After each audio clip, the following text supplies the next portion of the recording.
Good afternoon, ladies and gentlemen, and welcome to the Marine Military Academy's annual birthday parade. If you look to your front, the unit marching out of the parade deck is the MMA Drill Team, which is trained by Master Sergeant Rob Picasso. The Drill Team commander is Cadet Staff Sergeant Nicholas Hamlin. Right. Ouch.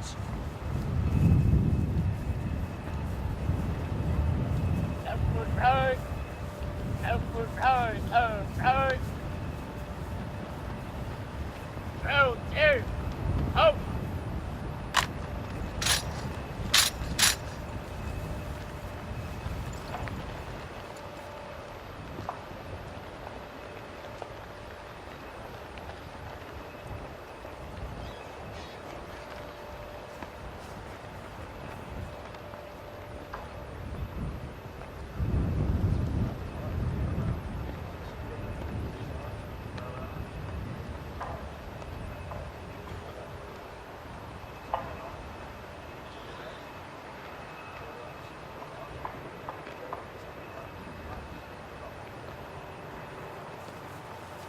Reset!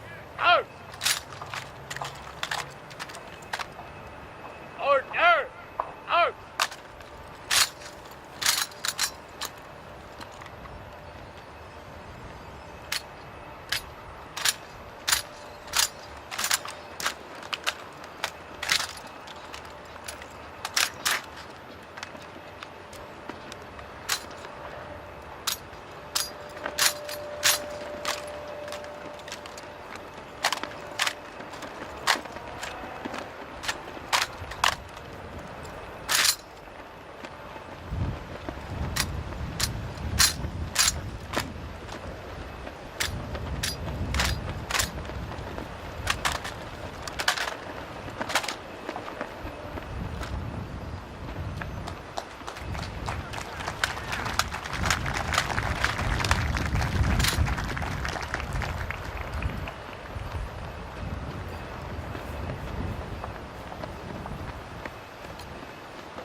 Ladies and gentlemen, please show your appreciation one more time for the drill team as they march off.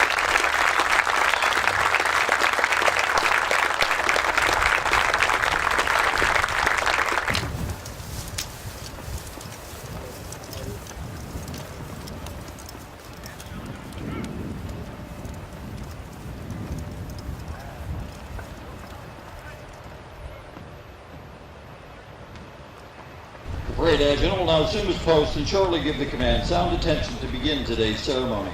Present-day parades have their basis in both history and tradition. The mass formation of troops on one long line at close interval made possible the massing of firepower from muzzle-loaded muskets of yesterday. In those early days, the line of battle was just that, a line of 2 or 3 ranks, and looked much like the parade formation you will see today.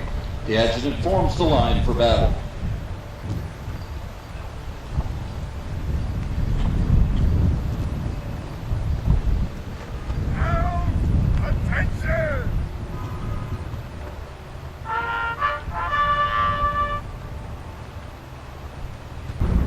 Command the adjutant will issue will be sound adjutant's call. This announces that the adjutant is about to form the guard, the battalion, or the regiment. Immediately following the last note of this call, all companies march on line.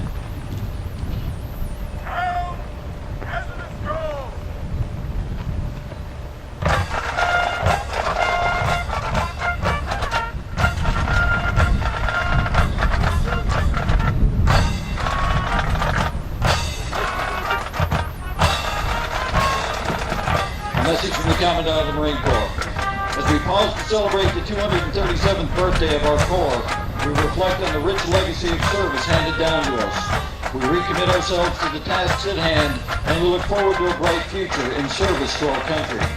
Marines exist to fight and win our nation's battles.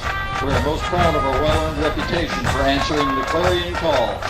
This was never more evident than at the epic Battle of Guadalcanal 70 years ago.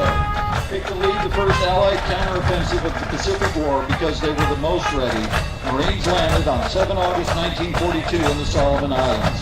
They persevered through months of unremitting deprivation and bitter combat.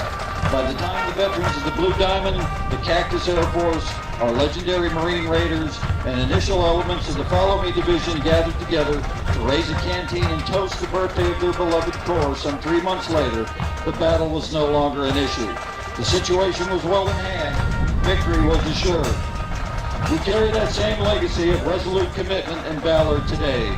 Over the past year, Marines have stood firm in the toughest of circumstances and on numerous occasions.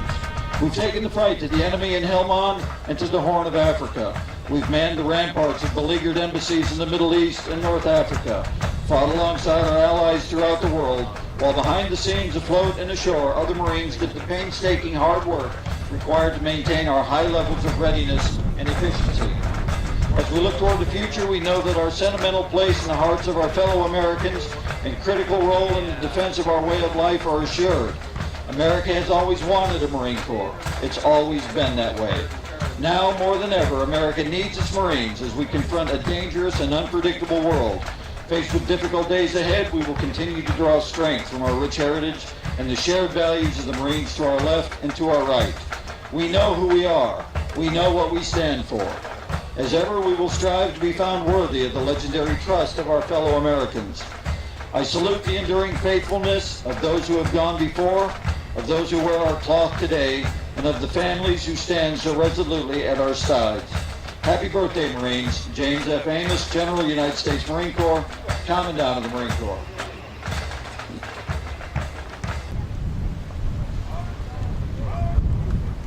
Ladies and gentlemen, please rise for the presentation of the colors and remain standing for the playing of our national anthem.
Thank you. Please be seated.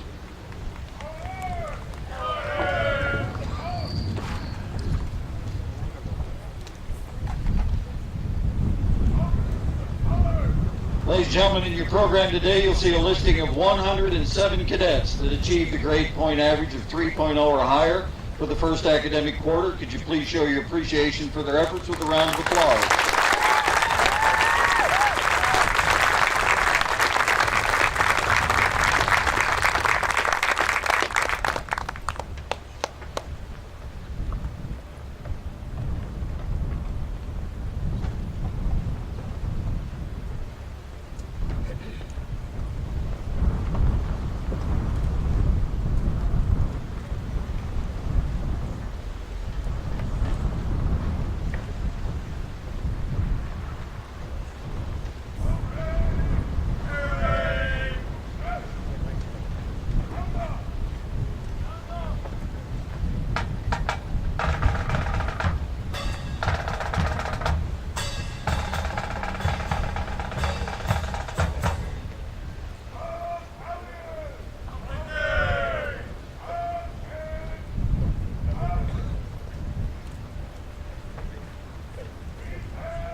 The origin of Officer Center was found on the battlefield when a unit was formed either in the assembly area or in line of battle preliminary to action.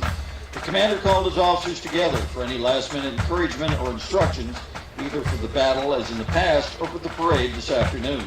The presence of guidons enables unit commanders and the adjutant to distinguish quickly between units. Officer Center also gives commanders a brief chance to critique the conduct of the ceremony or to order it done again.